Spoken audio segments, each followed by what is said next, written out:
Mexico to Canada and back.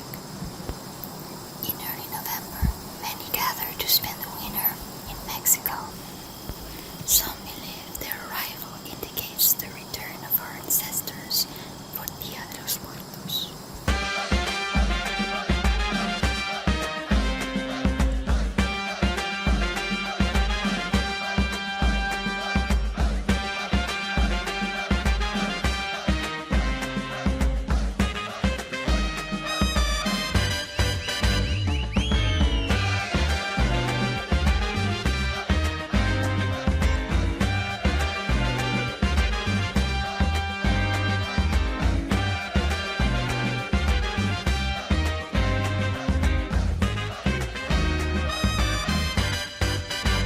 Bienvenidos to the virtual celebration of Día de los Muertos, also known as Day of the Dead or Day of the Departed. Día de los Muertos is a deeply rooted cultural tradition with the purpose of gathering and celebrating our loved ones who are no longer with us. It is a time to evoke the person as it once was and to relive the memories we made with them. A time to pass along those treasured stories to the next generation in the spirit of keeping our loved ones alive through our remembrance. Día de los Muertos is celebrated on the night of November 1st to the 2nd. It takes several days to prepare for the celebration.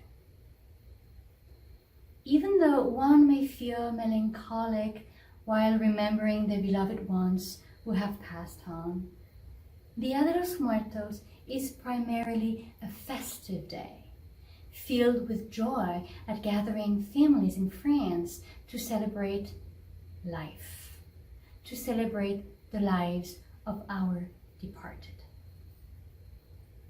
Indeed, what we will remember are the laughs, the smiles, the jokes, the kindness, and the craziness, every little thing that made our loved ones who they were, every little thing that made us love them. It is under this context that we welcome you tonight. The organizing committee, comprised mainly of staff and faculty at Clemson University and the South Carolina Botanical Garden, has been hard at work in the last few months to share with you the wonderful program that you're about to discover. Tonight, we are going to embark on a journey to learn more about Día de los Muertos. Let's start with a brief account of how the cult of death in pre-Hispanic Mexico led to modern-day Día de los Muertos, and the meaning of some of the most significant elements related to this celebration of life. El culto a la muerte en México prehispánico es tan antiguo como los sistemas de pensamiento religiosos que se elaboraron para explicar la vida después de la muerte. Lo encontramos representado desde los años 1800 antes de nuestra era en lugares como Cuicuilco, Tlapacoya, Chiapa de Corzo, Copilco. Para el pensamiento mesoamericano, el fallecimiento de una persona no era un acontecimiento estático, no era la disyuntiva entre la gloria y el infierno. A partir de la muerte, las personas en realidad comenzaban a vivir. La muerte es para los pueblos mesoamericanos el preludio de una nueva vida, no hay ningún final. Cada final es el principio de algo nuevo. A diferencia del pensamiento cristiano llegado a Mesoamérica con los conquistadores a inicios del siglo XVI, para los antiguos mexicanos el lugar destinado a una persona muerta se relacionaba directamente con la manera de morir y no con el comportamiento que hubiesen tenido durante su vida. Dime cómo mueres y te diré quién eres, decía Octavio Paz en relación al pensamiento mesoamericano. Varios eran los sitios a los cuales podía ir una persona después de muerta. Para los guerreros que morían en combate o en la piedra de los sacrificios, su destino era junto al sol. Lo acompañaban desde el amanecer hasta el mediodía. En el cenit le cedían su lugar a las mujeres muertas en el parto. Al cuarto año los guerreros se transformaban en aves de plumajes multicolores. Las mujeres muertas al momento de dar a luz, llamado también la hora de la muerte, estaban destinadas a ser las compañeras del sol, del cenit al ocaso, llamado por los mexicas el Cihuatlampa y por los purépechas Uriachao, lugar de mujeres. Estas mujeres, muertas al momento de dar a luz, se convertían en las Cihuateteotl, mujeres diosas. Las personas cuya muerte se relacionaban con los dioses de la lluvia iban al Tlalocan, el paraíso de Tlaloc, personas que morían a consecuencia de un rayo o ahogadas. En este lugar, en Tlalocan, habitaban los tlaloques, ayudantes de Tlaloc, que sostenían jarros que contenían la lluvia. Cuando los tlaloques golpeaban las vasijas, producían los truenos y al romperlas se producían los rayos. En este lugar jamás faltaría el alimento y las bebidas como el pulque y el chocolate. Era un lugar donde no se pasaban penas. Los purépechas lo llamaban Pátzcuaro. Para los totonacos de Veracruz, a los ahogados, se los llevaba el trueno viejo. El Mictla estaba reservado a las personas fallecidas por una causa ajena a las ya mencionadas, así fueran nobles o gente del pueblo. Era un lugar muy ancho, decían, y oscuro, donde habitaba Mictlantecutli y Mictlatcíhuatl. Pero no era un lugar de sufrimiento, como pudiera ser el infierno cristiano. Los mayas lo llamaban Xibalbá. Los niños que morían no iban al Mictla o al Xibalbá, ni al paraíso del dios de la lluvia o junto al sol. Ellos iban al Xochitlampa, donde se encontraba el árbol nodriza que los amamantaba para renacer. La idea de la vida como experiencia única solamente era concebida para los adultos. Así, en el pensamiento mesoamericano se veía la muerte después de la vida. En el México actual permanecen tradiciones relacionadas al culto a la muerte. La más conocida son los altares colocados el Día de Muertos. Esta tradición la inició Fray Sebastián de Aparicio en 1563. ¿Cuáles son y qué significan los elementos de los altares? Son colocados el 1 y 2 de noviembre. Se coloca un aguamanil, jabón, toalla para que el difunto se lave sus manos. El agua y la sal mitigan la sed y purifican el alma.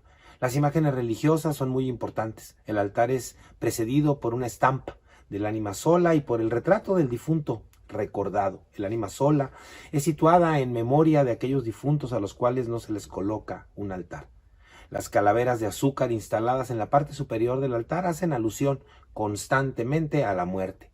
Se colocan alimentos y bebidas que fueron del gusto del difunto. El pan de muerto recuerda el cuerpo del difunto. Las flores de cempasúchil adornan y aromatizan el lugar para hacer más placentera la visita del muerto.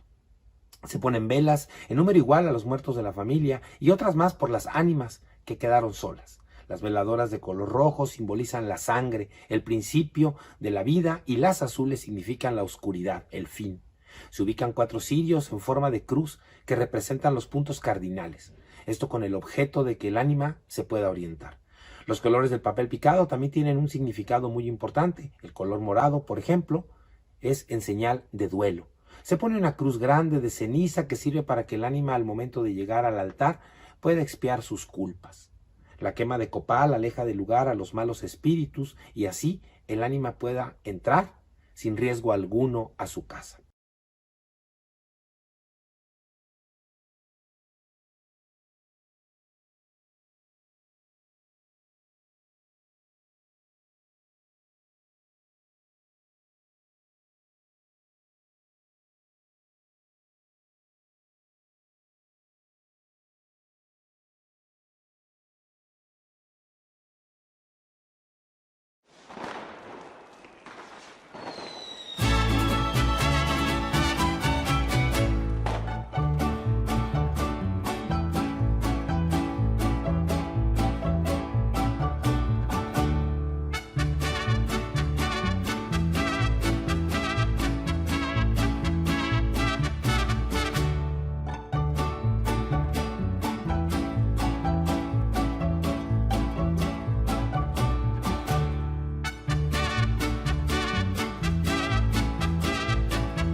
Many elements are included in the altar, each of them with a special meaning. In the next few segments, we are going to show you how to make your own pan de muerto, papel picado, and sugar skulls.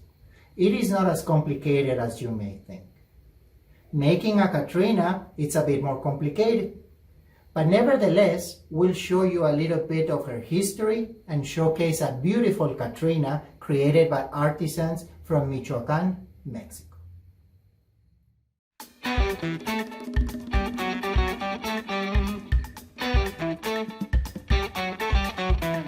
Today I'm going to show you how to make pan de muertos, which is a very important bread that accompanies the altars for Dia de los Muertos.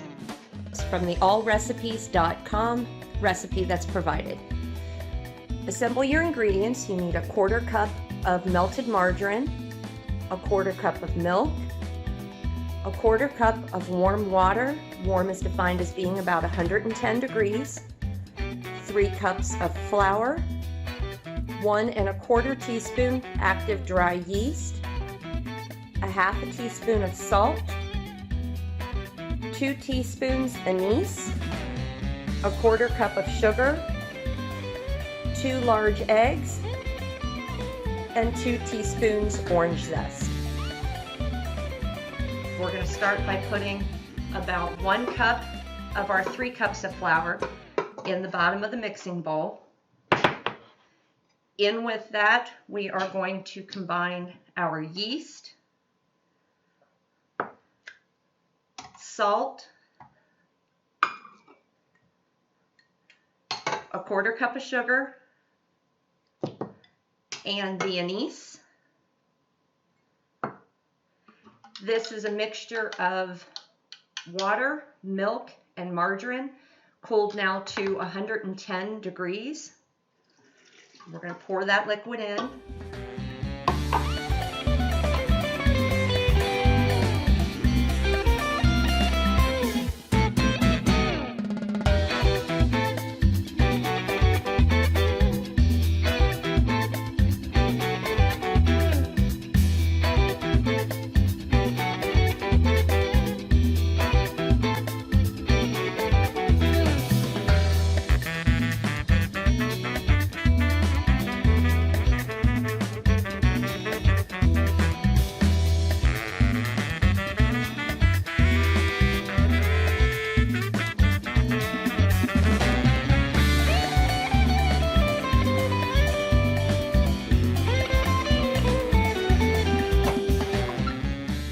When you poke the dough, you should see it start to rise back up, and that's when you know that it's ready to go in for its first rise. So you have your mixture here. Put it roughly in a ball.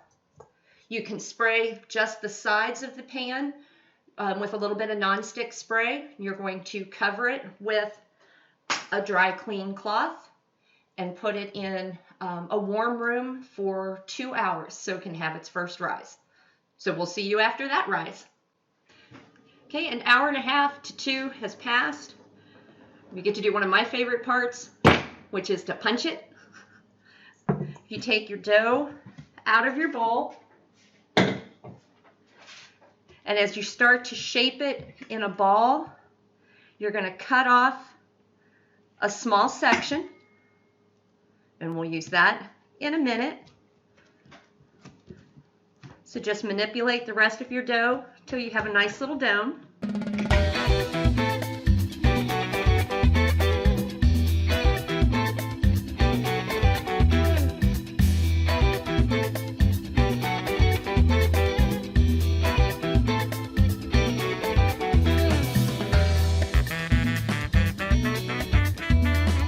This way you have a nice decorative finish when it has risen again and you bake it. Take a cookie sheet with some parchment paper on it. Carefully lift your dough. Make sure that the ends of your crisscross sections are sort of tucked under. And we're going to cover it again, put it back in that warm room for another hour or so. See you in a little while. Okay, we've let it rise for another hour or so, and we have the pretty decoration on top. I normally set this in a cold oven, then turn it on to 350, let it come up to temp and bake it from there, simply because that gives it one more chance to rise a little bit more. So once you have that baked, you need to make your glaze.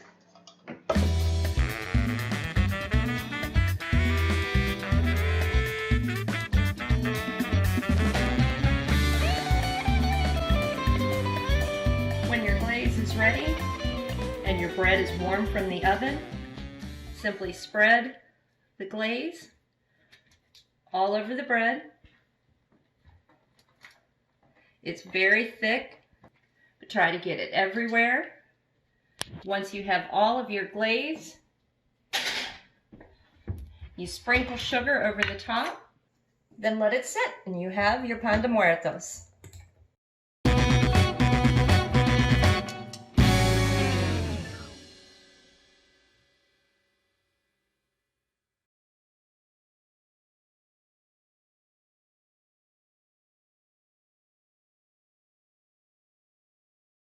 Otra muestra del culto a la muerte lo representan las imágenes de la Catrina, que surgió en 1912 de manos del grabador José Guadalupe Posada para ilustrar unos versos a propósito del Día de Muertos, conocidos como calaveritas. La Catrina Garbancera fue un personaje con el que criticó a las empleadas domésticas que deseaban verse y vestirse como las damas adineradas de la época posrevolucionaria en la Ciudad de México. Representan al pueblo, a su carácter desenfadado y festivo, aunque hoy se les asocia más al Día de Muertos. Se quedó en el imaginario mexicano cuando Diego Rivera la incluyó en su famoso mural Sueño de una tarde dominical en la Alameda Central, en la que quiso hacer un homenaje a José Guadalupe Posada. Desde entonces, la figura estilizada de la calavera, ataviada con sombrero y elegantes vestidos, está presente en cualquier altar o adorno alusivo al Día de Muertos en México.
Buenas noches, good evening, Feliz Día de los Muertos.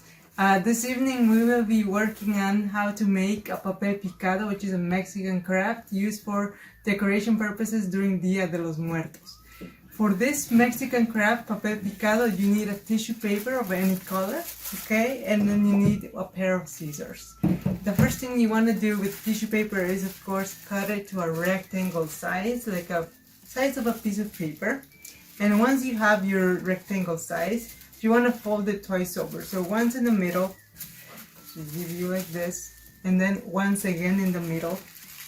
And you end up with a very small rectangle like this. Once you have the small rectangle, what you want to do is you want to fold one of the corners at the bottom to the back. Okay, so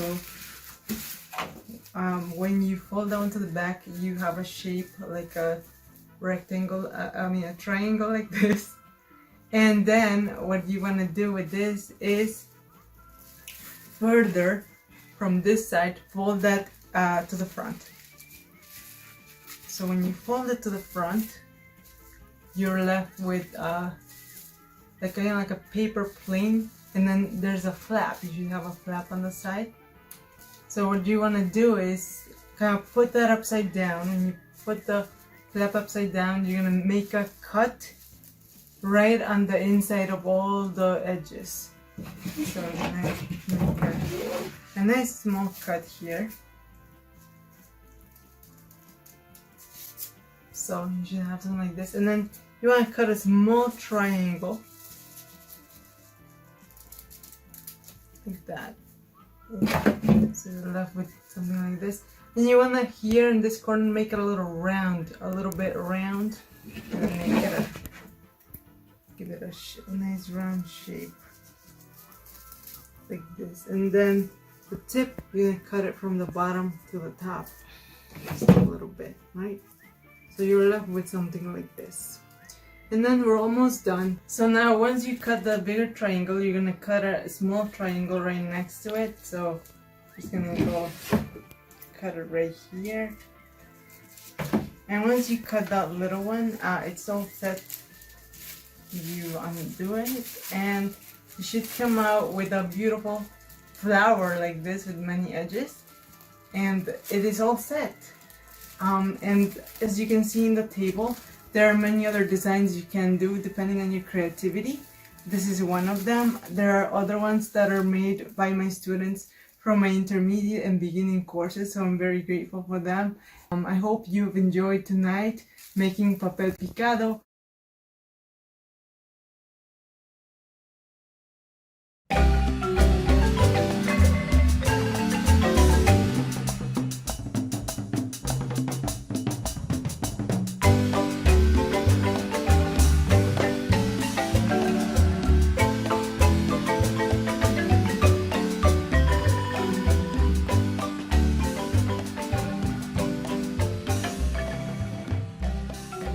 Now we're going to learn how to make sugar skulls. In a big mixer bowl, mix 6 cups of sugar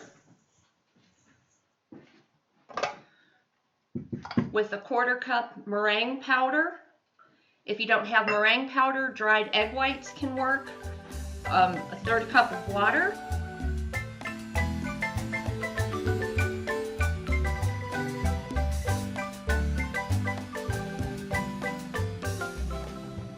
Once it is mixed all together, if you pick up a small handful and squeeze it together, if it holds its shape, then you're set. If it still crumbles apart, add just a little bit more water and mix it all. There are multiple molds that you can get to make sugar skulls. Take your sugar and put it into each of your molds.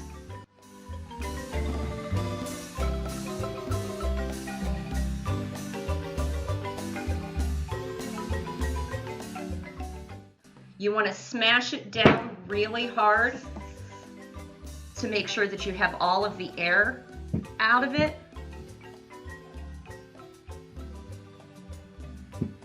And make sure you get all the way to the edges.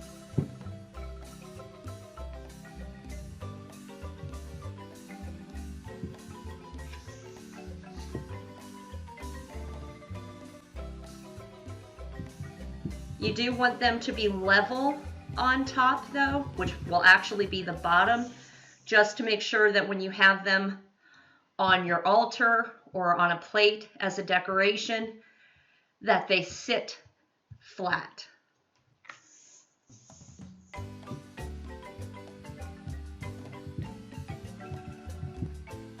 that was the very quick part of this process. The long part is that these have to dry. You'd be leaving these molds in your kitchen or wherever they're going to be protected for at least 12 hours before you invert them, and then you would be leaving them for another 12 to 24 hours. You have to make sure that you've left them for at least that 12 hours before flipping them, or the whole thing will fall apart on you. When they have set and you go to flip them, when they're completely dry, you have really nice skull shapes, and that's really all there is to it.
There is not only one way to build an altar.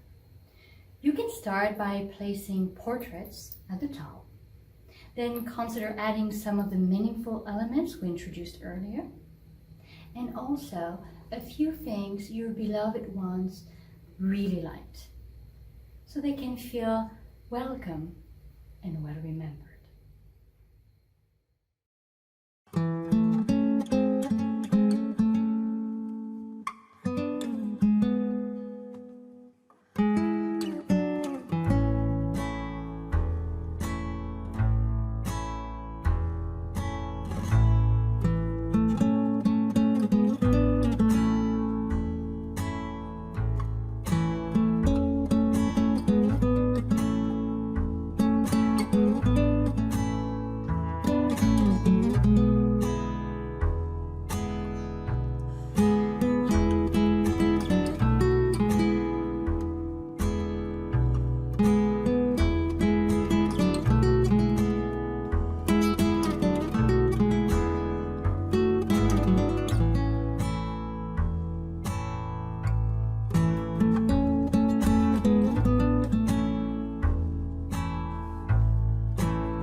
it? This is an altar with everything we need to welcome and celebrate our loved ones who have passed.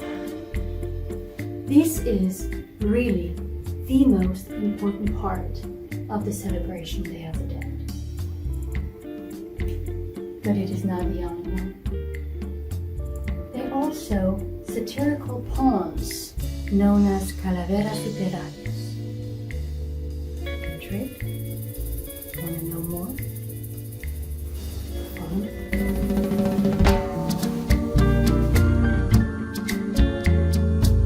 Las calaveras literarias are satirical poems mostly found in Mexico.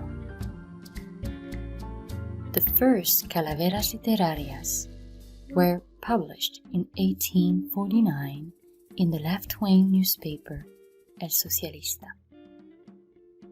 These poems were specifically written and published in the days preceding the celebration Day of the Dead.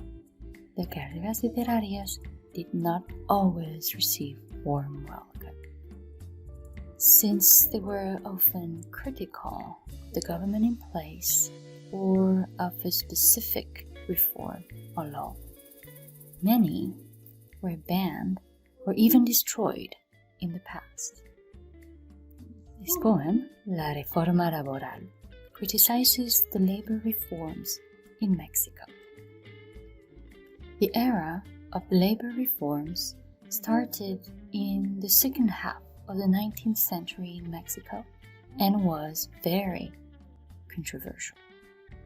These reforms resulted in the impoverishment of the field workers and in the enrichment of a few tenant farmers and merchants who gained ownership of most of the land and agricultural fields. This poem insists on the sufferings of the field workers, which are, according to the author, direct consequences of the government's labor reforms. Las calaveras literarias can also be about criticizing someone's behavior. In the poem Claudia, the author criticizes Claudia's ill temper and the consequences that she endured once death came for her. Las calaveras literarias can also be used to mock public figures or professions. Now that we know a bit about the uses of calaveras literarias, let's look at their structure. Originally, these poems had to be written in formal verses, which means that they had to have a consistent rhyme and meter scheme. If we look at this poem, we see that first verse and the third verse rhyme in ia, and the second and the fourth verses rhyme in ada. These poems also had to be written in quatrains, which means each strophe must be composed of 4 verses. Nowadays, you can still write your calavera literaria in formal verses, but you can also write your poem in free verses. Here's an example. In this poem, the first strophe is a quatrain, while the second strophe is much longer. One rule that remains, though, is that however the story is being told, the protagonist must encounter death.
Salías del templo un día, llorona, cuando al pasar yo te vi. Salías del templo un día, llorona, cuando al pasar yo te vi. Hermosa huipil llamabas, llorona de la Virgen te creí. Hermosa huipil llamabas, llorona de la Virgen te creí.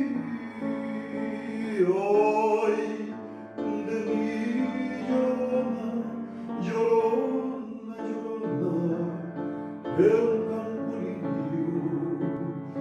Ay de mí llorona, llorona, llorona, de un campo limpio. El que no sabe de amores, llorona, no sabe lo que es martirio. El que no sabe de amores, llorona, no sabe lo que es martirio.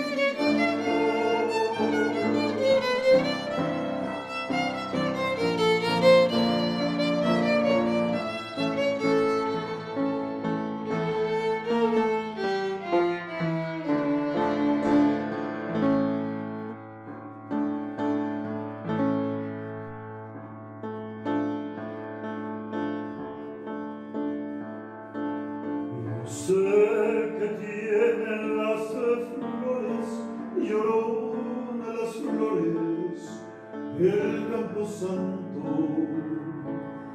Sé que tienen las flores, llorona, las flores del campo santo, que cuando las mueve el viento, llorona, parece que están llorando, que cuando las mueve el viento, llorona, parece que están llorando. Ay, de mi llorona, llorona, llorona, llévame al río. Ay, de mí llorona, llorona, llorona, llévame al río. Tópame con tu rebozo, llorona, me muero de frío. Tópame con tu rebozo, llorona, porque me muero de frío.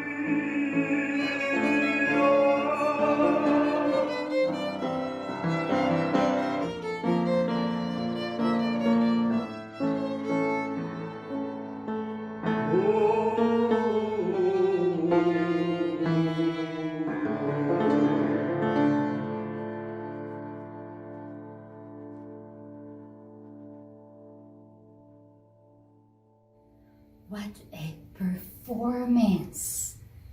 La Llorona, a weeping woman, is a folk song of unknown origin.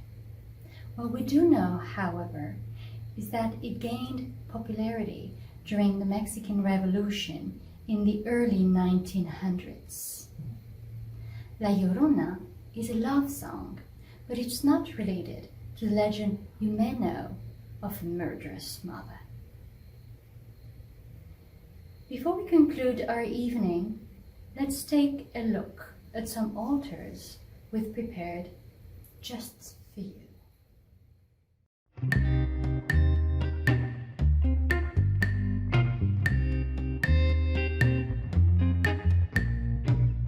One of the deepest Mexican cultural traditions is the Day of Death and the famous offering that is a symbolic representation of a tomb. Every November 2nd, those who have died get back there to live together with alive people. This year, the Consulate General of Mexico in Raleigh has set out this beautiful offering that pays tribute to essential workers who have been losing their lives for the pandemic and COVID-19. This is a way to recognize their important role in our society.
With this beautiful exhibit of altars, we say farewell tonight.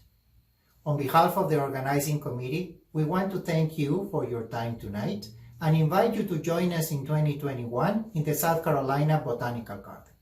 Like in 2018 and 2019, we are planning an evening with an altar exhibit, music, traditional food, and activities related to the different elements that make this celebration so vibrant and so alive. Remember, this is a night when the departed come back to this world to celebrate with the living. Stay in touch with us through www.clemsondayofthedead.org and subscribe to our mailing list. Many people help us share this event with you tonight. To those who help us, we say thank you. To all of you, close and far, we wish you and your loved ones the very best. Buenas noches.